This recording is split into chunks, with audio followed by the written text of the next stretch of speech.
Hi hello welcome to my channel ఎన్నోస్ kitchen and blogs.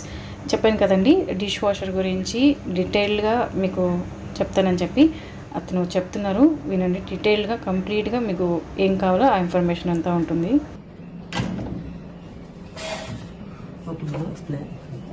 ఇది salt chamber అంటారు madam. ఇది సాల్ట్ చంబర్. దీంట్లో వచ్చేసరికి సాల్ట్ ఫిల్ చేసుకోవాలి. డిష్ వాషర్ డిటర్జెంట్ సాల్ట్ అది వచ్చేసరికి 1 kg మీద 300 grams ఫిల్ అవుతుంది. ఒకవేళ మీకు క్వాంటిటీ కానీ క్యాలిక్యులేషన్ లేకపోతే దాన్ని ఓవరాల్గా ఫిల్ చేయాలి. ఇది వన్స్ ఒకసారి ఫిల్ చేస్తే మీకు 20 వాషెస్ అనేది వస్తుందండి. ఆల్సో ఇది డస్ట్ ఫిల్టర్. ఇది మస్ట్ అండ్ షుడ్గా వీక్లీ వన్స్ ఓపెన్ చేసి జస్ట్ చెక్ చేసుకోండి. కరివేపాకు కానీ మిరపకాయలు అట్లాంటి ఏమైనా లాక్ అయితే దీన్ని తీసి షింక్ దగ్గర ఫ్లషింగ్ చేసుకోవాలి. అలాగే ఒకసారి ఇక్కడ చూడండి, దీంట్లో రైస్ కానీ అట్లాంటిది ఏమైనా ఉన్నా దీన్ని ఓపెన్ చేసి క్లీన్ చేసుకోవాలి. మాన్యువల్గా హ్యాండ్తోనే క్లీన్ చేసుకోవాలి.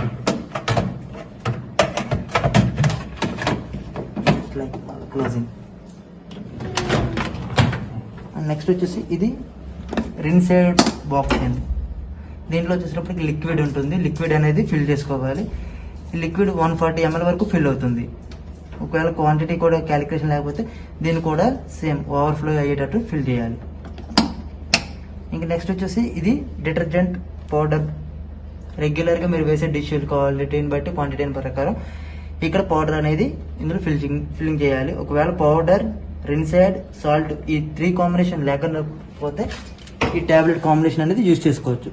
ఇది 3.5 combination, powder, salt and rinse aid.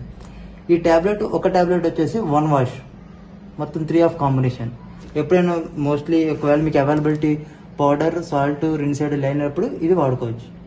ఇది వాడుకునేటప్పుడు 3 కాంబినేషన్లో వాడని అవసరం లేదు. ఇది జస్ట్ ఇది క్లోజింగ్, ఇట్లా క్లోజింగ్, ఇది ఓపెన్. ఇప్పుడు మనం వాష్ చేసినప్పుడు ఈ ఒక టాబ్లెట్ దీంట్లో జస్ట్ ఇది డిజాల్వ్డ్ అండి. ఇది ప్లాస్టిక్ మెటీరియల్ ఉంటుంది. దీంట్లో పెట్టేసి జస్ట్ ఇలా క్లోజ్ చేసేసుకుంటే సరిపోతుంది. వాటర్ లో డిజాల్వ్ అయిపోతుంది.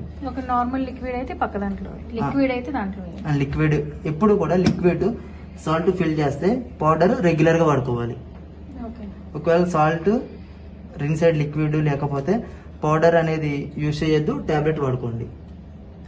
ఒకవేళ 3 ఆప్షన్ ఉంది అనుకుంటే ఇది వాడక్కర్లేదు. ఈ 3 ఆప్షన్ లేకపోతే ఇది వాడుకోవాలి. డైరెక్ట్ గా చేస్తే చాలు. ఫస్ట్ ఎప్పుడు కూడా నెక్స్ట్ డిష్ ఫిల్లింగ్ సెక్షన్ అండి. ఫస్ట్ డిష్ ఎప్పుడు ఫిల్లింగ్ సెక్షన్ లో ఫస్ట్ ప్రిపరేషన్ మీరు లోయర్ బాస్కెట్ కి ఇవ్వాలి. ఫస్ట్ వెనకాల సైడ్ క్లోజింగ్ ఆప్షన్ ఉంటుంది. ఇలా క్లోజ్ చేసుకోవచ్చు.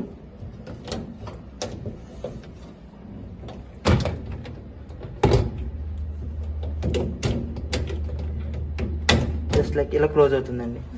ఇది క్లోజింగ్ అయ్యే టైంలో ఇక్కడ మీరు ప్రెషర్ కుక్కర్స్ కానీ పాలు కాచిన పాత్రలు, కొంచెం హెవీ సాలిడ్ ఐటమ్ అంతా కూడా వెనకాల ఫిల్ చేసుకోవాలి ఫస్ట్. ఆ తర్వాత ఇక్కడ ప్లేట్స్ ఫిల్ చేసుకోవాలి. ఒకవేళ మీకు డిష్లు లేవనుకోండి, దీన్ని కూడా ఓపెన్ చేసేసుకొని ఇక్కడ కూడా ప్లేట్స్ అడ్జస్ట్మెంట్ చేసుకోవాలి. దీన్ని వచ్చేసి నెక్స్ట్ కట్లర్ బాస్కెట్ అంటారు. ఈ కట్లర్ బాస్కెట్ లో మీరు ఎప్పుడైనా ఫంక్షన్స్ టైంలో కానీ లేకపోతే రెగ్యులర్గా ఒక 12 మోర్ దాన్ స్పూన్స్ కానీ నైఫ్లు కానీ ఉన్నప్పుడు దీన్ని వాడుకోవచ్చు. ఇది ఇక్కడ ఒక ర్యాక్ను క్లోజ్ చేసుకొని ఇక్కడ పెట్టేయడం. ఎప్పుడు కూడా ప్రాపర్గా డిష్లు అనేది సెట్ చేసుకుంటేనే మీకు డ్రైయింగ్ క్వాలిటీ అనేది ఎక్కువ వస్తుంది, వాషింగ్ క్వాలిటీ కూడా బాగా అవుతుందండి. ఒకవేళ మీరు ప్రాపర్గా సెట్ చేసుకోవాలి అనుకున్న డిష్లు, వాషింగ్ క్వాలిటీ, డ్రైయింగ్ లెవెల్ అనేది చాలా తక్కువ అవుతుంది.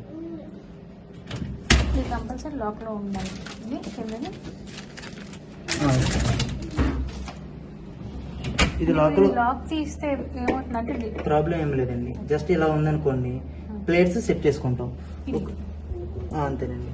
దీనికి ఓకే, జస్ట్ అది నిలబడడానికి ఇలా క్లోజ్ చేసుకున్నాం అనుకోండి, డిష్లు అట్లాంటివి ఫిల్ చేసుకోవచ్చు.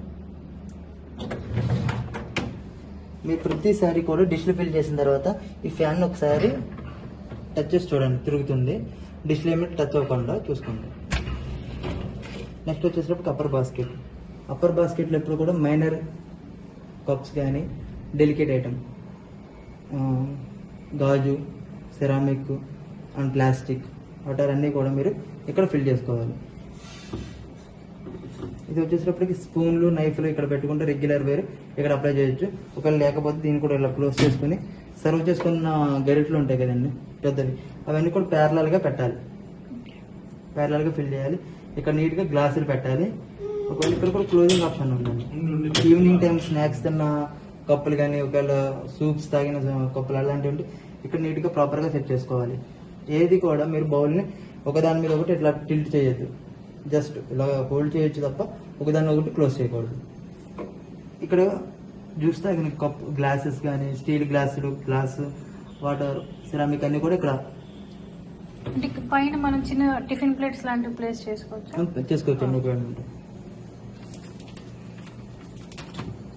అవన్నీ కూడా ఎలా చేసుకోవాలి ఏంటనేది జస్ట్ ఫర్ ఒక డ్రా షీట్. ఇది ఫస్ట్ మీరు తిన్న డిష్ ప్లేట్ మొత్తాన్ని క్లీన్ చేసుకోవాలి, తర్వాత ప్రాపర్ సెట్టింగ్ చేసుకోవాలి. లైక్ ఇలాగా తిన్న స్నాక్స్ ప్లేట్స్, కప్స్, అదే గ్లాసులు, కప్స్. ఆఫ్టర్ దట్ కింద లోయర్ బాస్కెట్లో నీట్గా వన్ సైడ్ అంతా థింగ్స్ ఇంటెన్సివ్స్, పాలు కాచిన పాత్రలు కానీ ప్రెషర్ కుక్కర్లు కానీ లైక్ ఇలాగ అప్లై చేయాలి. ఒకవైపున తిన్న ప్లేట్స్. ఇలా అన్నీ అయిపోయిన తర్వాత ఇన్సెట్ చేసుకునేటప్పుడు ఒకసారి చెక్ చేసుకోవాలి ఫ్యాన్ కింద. ఆఫ్టర్ దట్ క్లోజింగ్ మీరు బటన్లో డిష్ వాషర్లో పౌడర్ వేసి క్లోజ్ చేసుకోవాలి. ఆపరేషన్ ఫిల్లింగ్ సెక్షన్ ఇలా సాల్ట్ ఎట్లా ఫిల్ చేసుకోవాలి. So rinse side and after that powder అనేది రెగ్యులర్గా ఎలా వాడాలనేది తెలుస్తుంది. సో ఇవి వచ్చేసేటప్పటికి ఫిల్లింగ్ సెక్షన్ అండి. మషన్ షుడ్గా వాడుకోవాల్సినవి 3: dish washer salt, dish washer powder, dish washer rinse side. ఈ 3 ఒకవేళ లైన్ పక్షంలో కాంబినేషన్ ఆఫ్ టాబ్లెట్.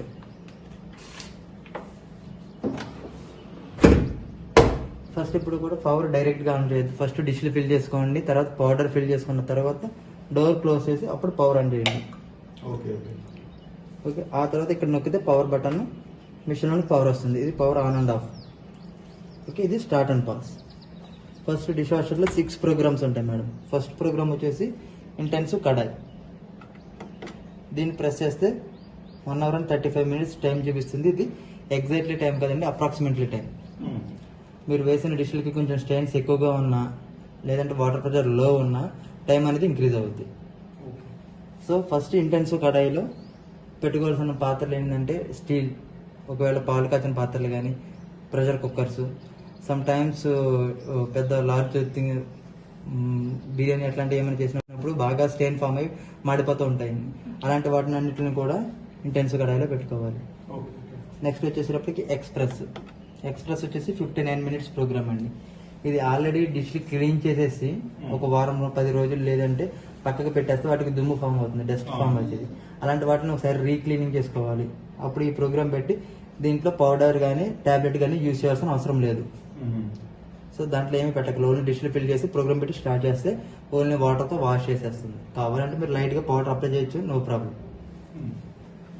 నెక్స్ట్ వచ్చేసేటప్పటికి 3 auto programme just for only greasy item కోసం అండి. ఇప్పుడు రెగ్యులర్గా స్పెషల్ ఐటమ్ ఏమి ఉండదు. ఇప్పుడు బిర్యానీ లైక్ నాన్ వెజ్ అయితే నాన్ వెజ్ కర్రీ చేసినప్పుడు ఆయిలీగా అవుతుంది. అలాంటప్పుడు మీరు ప్రిపేర్ చేసిన బౌల్స్, తిన్న ప్లేట్స్, సర్వ్ చేసుకున్న బౌల్స్, అలా గరిట్లు అన్నీ కూడా ఆటో ప్రోగ్రామ్లో సెట్ చేసుకుంటే వాటికి ఆయిల్ ఎక్కువగా ఉంటుంది కాబట్టి వాటి అన్నింటిని కూడా రిమూవ్ చేస్తుంది. ఇక్కడ వచ్చేసేటప్పటికి స్టెయిన్స్ బాగా ఫామ్ అయినప్పుడు, ఇక్కడ వచ్చినప్పుడు ఆయిల్ బాగా ఫామ్ అయినప్పుడు రెండింటికి డిఫరెంట్ అది. నెక్స్ట్ వచ్చేసేటప్పటికి eco and quick wash functioning are same అండి. బట్ ఈకోలో వచ్చేసేటప్పటికి లెస్ వాటర్ మీన్స్ ఏంటంటే ఎప్పుడైనా వాటర్ ప్రాబ్లం ఎక్కువ ఉందనుకోండి, అప్పుడు డిష్ క్లీన్ చేసుకున్నప్పుడు ఈకో ప్రోగ్రామ్ పెట్టుకుని వాటర్ అనేది తక్కువ తీసుకుంటుంది, వాషింగ్ టైం అనేది ఎక్కువ అవుతుంది. ఒకవేళ లేదు వాటర్ పర్ఫెక్ట్ గా మంచిగా ఉందనుకోండి, క్విక్ వాష్ పెట్టుకుంటే 44 minutes అయిపోతుంది. Same programme. But pre rinse last one. Pre rinse means just morning breakfast అయిపోయిన తర్వాత, ఆఫ్టర్నూన్ లంచ్ అయిన తర్వాత ఆ తిన్న ప్లేట్స్ అన్ని తీసుకెళ్లి సింక్ లో వేస్తారు. సింక్ లో జస్ట్ వాటర్ స్ప్రే చేసి వదిలేస్తారు, అవి డ్రై కాకుండా. అలా డ్రై కాకుండా అప్పుడు ఆ టైంలో వాటిని ఆఫ్టర్నూన్ లంచ్ అయిపోయిన తర్వాత 1 to బిట్వీన్ టైంలో మీరు డిష్ అన్ని ఇందులో ఫిల్ చేసుకుని ప్రీ రిన్స్ ప్రెస్ చేశారనుకోండి, జస్ట్ ఆ డిష్ నిండా వాటర్ స్ప్రింకిల్ చేసి డ్రై కాకుండా చేస్తుంది. ఆఫ్టర్ డిన్నర్ తర్వాత ఒకసారి ఓవర్గా లోడ్ అంతా ఫిల్ చేసుకుని ప్రాపర్ సెట్ చేసుకున్న తర్వాత అప్పుడు మీరు పెట్టిన డిష్లు ఏ క్వాలిటీ ఉన్నాయి, ఆయిల్ అయితే ఆటో, ఒకవేళ బాగా స్టెయిన్స్ ఉంటే ఇంటెన్స్, లేదు అనుకుంటే రెగ్యులర్గా ఉంటే క్విక్ వాష్. మీకు ఏ ప్రోగ్రామ్ కావాలో ఆ ప్రోగ్రామ్ సెట్ చేసుకుంటే ఆఫ్టర్ డిన్నర్ తర్వాత టోటల్గా మార్నింగ్ నుంచి ఈవినింగ్ వరకు ఫిల్ చేసిన డిష్లు అన్ని కూడా క్లీన్ అవుతుంది అట్ ది వన్ టైం. ఇవి ప్రోగ్రామ్స్ అండి. అండ్ ఆప్షనల్ ఇవి. ఫర్ ఎగ్జాంపుల్ మీరు బాగా స్టెయిన్స్ ఉన్న డిష్లు ఉన్నాయి, వాటర్ ప్రాబ్లం ఉంది, సో అప్పుడు ఇంటెన్సివ్ ప్రోగ్రామ్ పెట్టుకుంటే 1 hour and 35 minutes తిరుగుతుంది. అప్పుడు వాటర్ ప్రాబ్లం ఉంది కాబట్టి వేరే కొన్ని ప్రోగ్రామ్ అప్లై చేసుకుంటే 1 hour ఎక్కువ తిరుగుతుంది. వాటర్ అనేది తక్కువ వాటర్తో వాష్ చేస్తుంది. Same wash quality, drying level అంతా సేమ్ ఉంటుంది, కానీ తక్కువ వాటర్ తీసుకుంటుంది. ఒకవేళ మీకు ఇంటెన్సివ్ ఒక ఫుల్ లేకుండా ఆఫ్ లోడ్ ఉంది, లోయర్ బాస్కెట్ ఒకటే ఫిల్ చేశారు, అప్పుడు ఆఫ్ లోడ్ అనే ప్రోగ్రామ్ సెలెక్ట్ చేసుకుంటే ఒక 10 minutes తక్కువ టైంలో వాష్ అవుతుంది. Extra dry, some times drying level అనేది చాలా తక్కువ ఉంటుంది, ఎందుకంటే ప్లాస్టిక్ కానీ సెరామిక్, కాక్రీ అండ్ స్టీల్ ఇవన్నీ మిక్స్ చేసి పెట్టేటప్పుడు ఒక్కొక్క ఐటమ్ మీద వెట్టింగ్ అండ్ లెవెల్స్ ఎక్కువ ఉంటుంది, స్టీల్ ప్లాస్టిక్ మీద వెట్ లెవెల్స్ ఎక్కువ ఉంటుంది, స్టీల్ మీద డ్రైయింగ్ లెవెల్ ఎక్కువ వస్తుందండి. సో అలాంటప్పుడు ఎక్స్ట్రా డ్రై అనేది అప్లై చేస్తే ప్లాస్టిక్ 80% అవుతుంది, స్టీల్ 99% వరకు డ్రై అవుతుంది. మీరు ఏదైనా వన్స్ ఒక్కసారి ప్రోగ్రామ్ అంతా వాషింగ్ కంప్లీట్ అయిన తర్వాత మినిమం 15 నుంచి 20 నిమిషాలు గ్యాప్ ఇచ్చి డిష్లు బయటకు తీసుకోండి, ఎందుకంటే లోపల అంతా వెట్నెస్ అంతా ఆరిపోయి ఎవాపరేట్ అవుతుంది. సో ఇవి ప్రోగ్రామ్స్ యొక్క ఆప్షన్లు. ప్రోగ్రామ్స్ ఇక స్టార్ట్ అండ్ పాస్, ఈ రెండు కూడా సర్వీస్ పర్పస్ అండి. మీరు ఈ రెండు టచ్ చేయని అవసరం లేదు, ఎప్పుడైనా ఏదైనా ప్రాబ్లం వచ్చినప్పుడు డయాగ్నోస్ చేసుకోవడానికి వాళ్ళకి పర్పస్ అది. సో ఇవి బేసిక్ అండి.